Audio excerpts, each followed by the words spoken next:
Hello and welcome to Pastor Well. I'm Hershael York, Dean of the School of Theology at the Southern Baptist Theological Seminary. I'm also the senior pastor of the Buck Run Baptist Church in Frankfort. Pastor Well is a podcast dedicated to helping servants of the Lord be faithful in ministry. One of the ministries that pastors have to deal with is a benevolence ministry.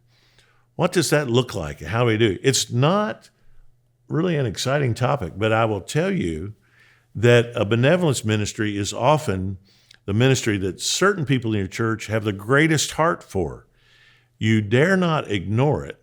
Secondly, it's something that Jesus, I think, taught when he told us that inasmuch as we've done it to the least of these, we've done it unto him.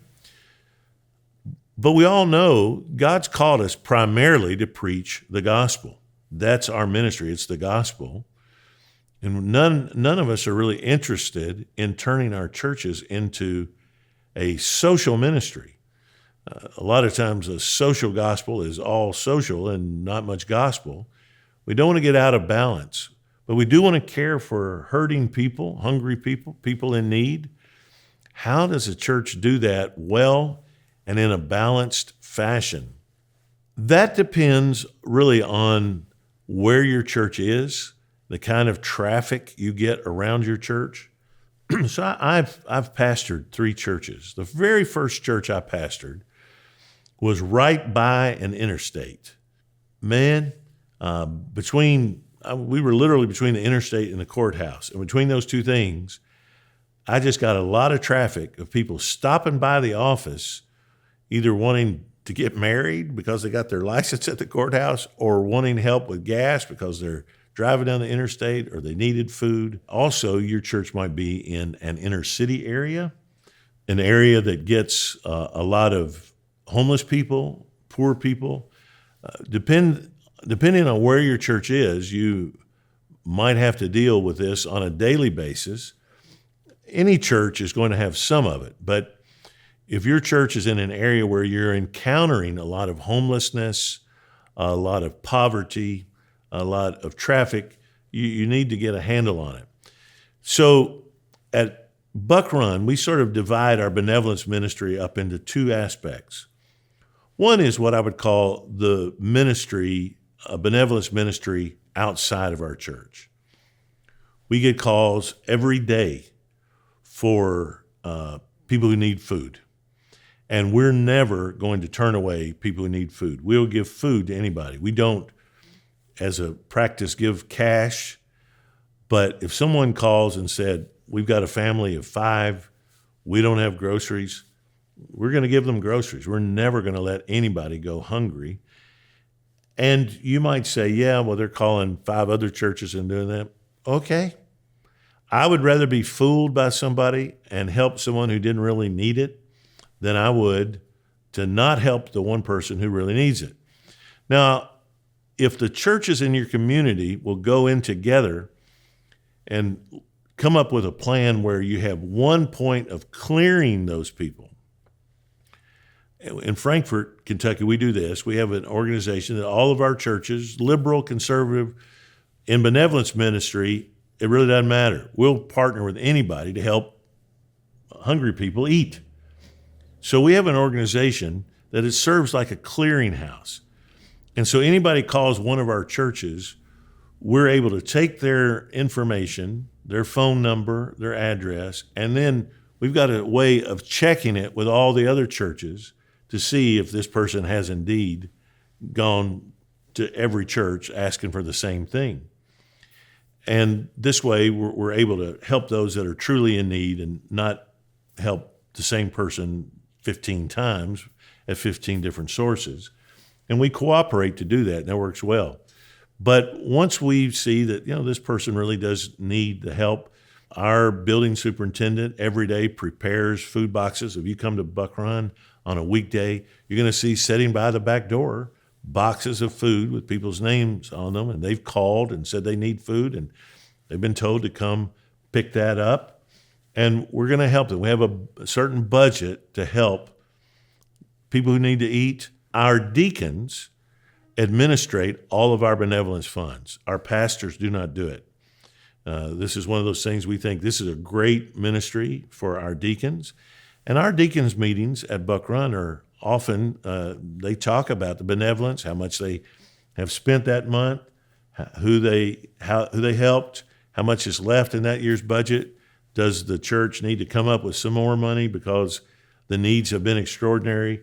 I can remember in 2008, then again during the pandemic, there was a spike of needs that happened, and we responded.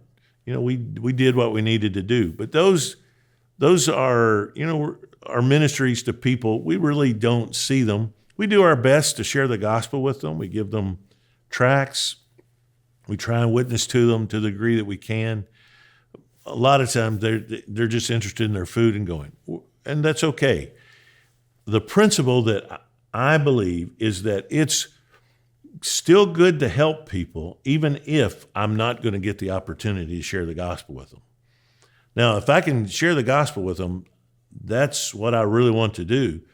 But even if I never get to do that, or even if they never trust Christ, it's still good to help people, even if all I've done is give them a positive view of Christianity and Christians.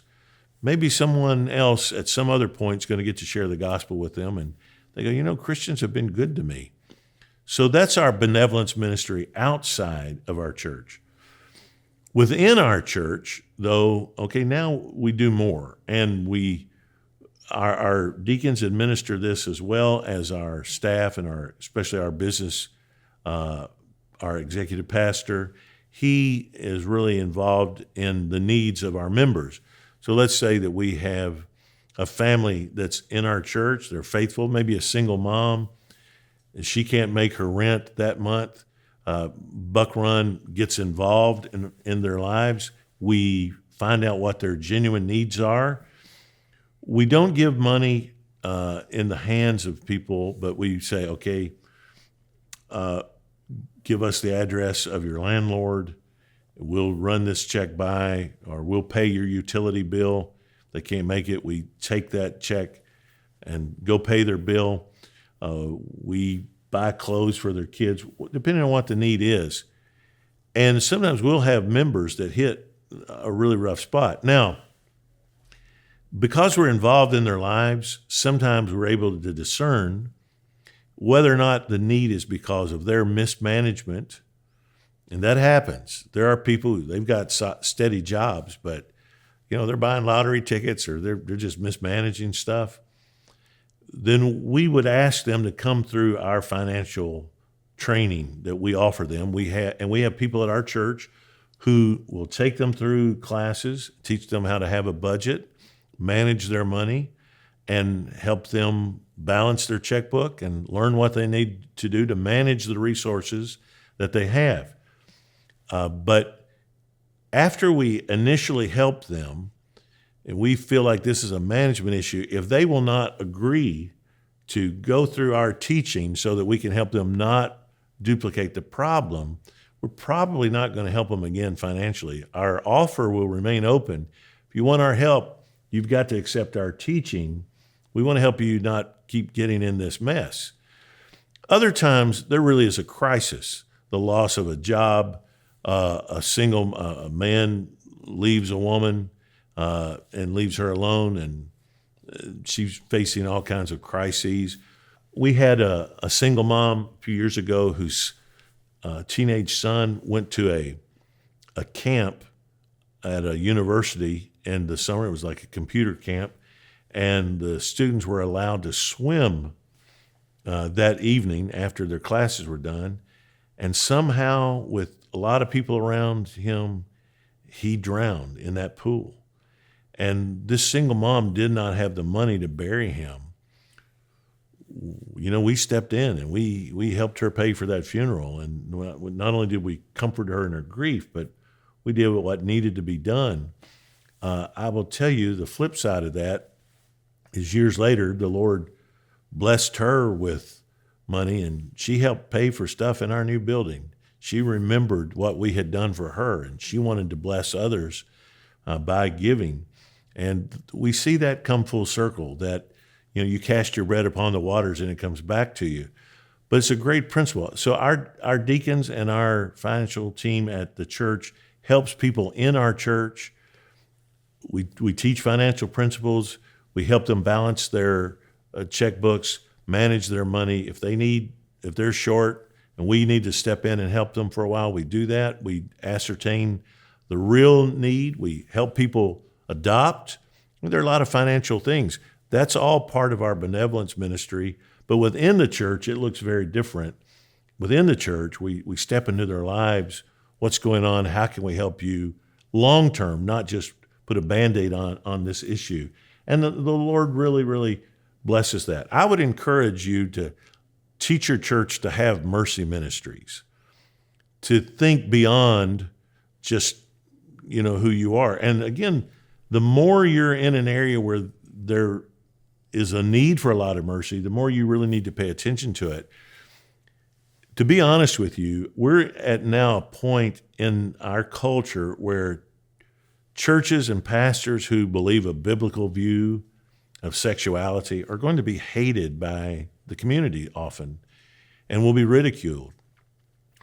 More than ever, we need to show that we love them and that we're not just wagging a finger at them and pointing their face and telling them only that they're sinners, but that our arms are open to them, to love them, to embrace them, to serve them. It's good to do good, even if we're not going to get the opportunity directly to minister to them. All of these kinds of benevolence and mercy ministries help us get a platform for the gospel. And ultimately, it's about the gospel. We want people to see that we really have been changed by Jesus.